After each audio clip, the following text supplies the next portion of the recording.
আমি এত সেজেগুজে কেন এসেছি জানেন? আজকে আমি আমার ইঞ্জিনিয়ারিং লাইফ সম্পর্কে কথা বলবো। ওয়াও! তো যাই হোক, প্রথম সেমিস্টার থেকে শুরু করি। প্রথম সেমিস্টারে অনেক অনেক অনেক স্বপ্ন নিয়ে এসেছিলাম। ভেবেছিলাম অনেক বড় বড় বিল্ডিং বানাবো, অনেক ভালো সিভিল ইঞ্জিনিয়ার হব। কিন্তু শেষ সেমিস্টারে এসে বুঝলাম আমি আসলে ঘুমের ইঞ্জিনিয়ার হয়ে গিয়েছি। কিছু করার নেই এখন। যাই হোক, আরেকটা খুব ভালো বিষয় যেটা আমি শিখেছি সেটা হলো আমার ল্যাব রিপোর্ট লেখা। সেটা তো একটা ঐতিহাসিক ব্যাপার। ল্যাব রিপোর্ট লেখার সময় শুধু আমার কলমটাই চলে, কিন্তু মাথাটা ফাঁপা।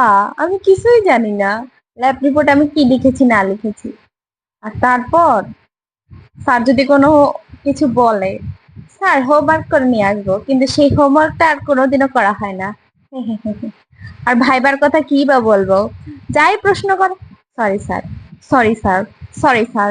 হ্যাঁ, সরি স্যার বলেই আমার জীবনটা পার হয়ে গিয়েছে। আমি আসলে কোনো কিছু প্রশ্নের উত্তরই দিতে পারিনি। এখন শেষ সেমিস্টারে এসে ভাবছি সেমিস্টার তো শেষ করে ফেলবো, ইঞ্জিনিয়ারিং ডিগ্রিও তো নিয়ে ফেলবো, কিন্তু চাকরিটা আমাকে কে দেবে? এই থোপড়া নিয়ে তো কিছুই পারবো না আমি। এই জন্য খুব টেনশনে আছি।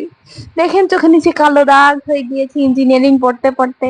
কিন্তু আসলে আমি যে কি ইঞ্জিনিয়ার হয়েছি, আমি আসলেই ঘুমের ইঞ্জিনিয়ার হয়েছি। এত ঘুমিয়ে ঘুমিয়েও চোখের নিচে কালো দাগ। ও, শেষে একটা কথাই বলতে চাই, আর যাই হোক, ইঞ্জিনিয়ারিং কেউ পড়তে আসিয়েন না, জীবন বরবাদ হয়ে যাবে, পুরো বরবাদ। চোখে মুখে শুধু শস্যকলি দেখবেন, আর কিছুই থাকবে না। মানে আপনি ইঞ্জিনিয়ার মানে আপনার জীবনে আর কিছুই নেই, না কোনো পার্সোনাল লাইফ আছে, না কোনো অন্য লাইফ আছে।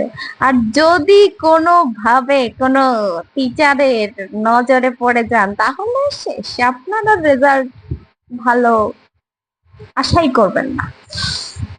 তো পরিশেষে আমি বলতে চাই, কেউ যদি তারপরেও ইঞ্জিনিয়ারিং পড়তে আসতে চান,